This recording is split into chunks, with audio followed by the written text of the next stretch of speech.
Raja menatap Abu Nawas cukup lama, seolah ingin menemukan celah ketakutan di wajah orang yang berdiri di hadapannya. Namun yang ia temukan hanyalah ketenangan. Bukan ketenangan yang dibuat-buat, melainkan ketenangan seseorang yang tak membawa beban kepentingan apapun. Abu Nawas, suara raja akhirnya memecah keheningan, berat dan bergema di seluruh aula. Namamu sering terdengar di telingaku. Katanya engkau pandai berkata-kata, bahkan berani menyinggung urusan istana. Beberapa menteri saling melirik. Mereka tahu kalimat itu bukan pujian. Abu Nawas menunduk sedikit. Paduka, kata-kata saya hanyalah bayangan dari apa yang dilihat rakyat. Jika bayangan itu terlihat buruk, mungkin bukan cahayanya yang salah. Beberapa hadirin menahan napas. Jawaban itu halus, namun tajam. Raja menyipitkan mata, merasa disentuh tanpa disentuh. Berani sekali kau, kata raja setengah tertawa. Baiklah, jika kau memang merasa pandai, aku akan mengujimu. Di hadapan semua orang ini. Ia memberi isyarat, dan seorang pelayan membawa sebuah kursi rendah. Duduklah, kita akan berbincang. Tapi ingat, satu jawaban salah bisa berarti akhir dari kebebasanmu. Abu Nawas duduk tanpa ragu. Ia tahu, ancaman terbesar bukanlah hukuman raja, melainkan keinginan untuk menyenangkan raja dengan kebohongan. Raja bersandar di singgasananya. Katakan padaku, ujarnya, apa yang paling dibutuhkan sebuah kerajaan agar tetap berjaya? Para menteri tersenyum tipis. Mereka yakin pertanyaan itu mudah.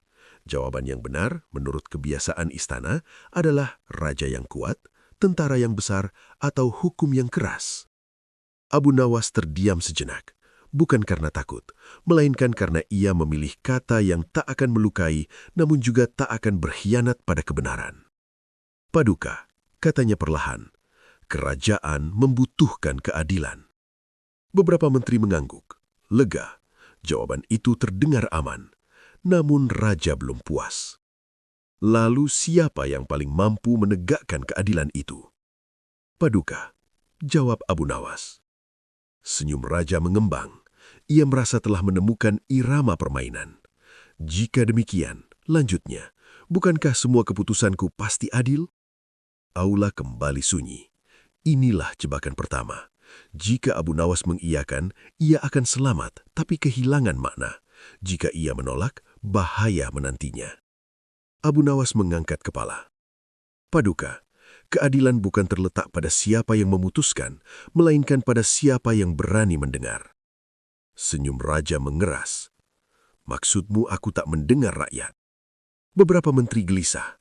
Pertanyaan itu seperti pedang yang diarahkan langsung ke leher Abu Nawas. Paduka mendengar banyak suara, namun belum tentu mendengar kebenaran. Suasana berubah, udara terasa lebih berat.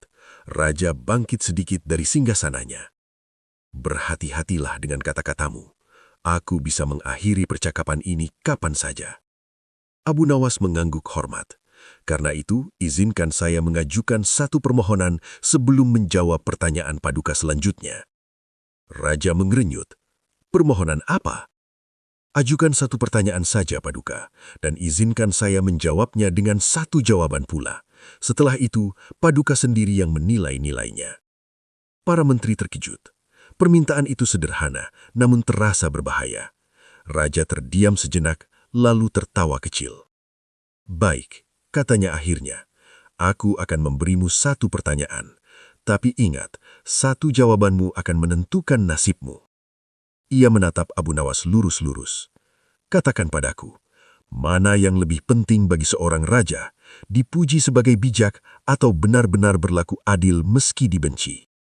Pertanyaan itu menggantung di udara, berat seperti awan sebelum hujan. Para menteri menunduk, tak satu pun berani menatap raja. Mereka tahu pertanyaan itu sesungguhnya ditujukan pada diri raja sendiri. Abu Nawas tidak langsung menjawab. Ia memejamkan mata sejenak, seolah menyusun keberanian, bukan untuk dirinya, melainkan untuk istana yang telah lama lupa cara bercermin. Saat ia membuka mata kembali, ketenangannya justru membuat raja gelisah. Baik, kata raja pelan, aku menunggu jawabanmu. Dan disitulah bab kedua mencapai ujungnya, ketika seluruh istana menahan napas, menyadari bahwa satu jawaban sederhana akan segera menguji bukan kecerdikan Abu Nawas, melainkan kebesaran hati seorang raja.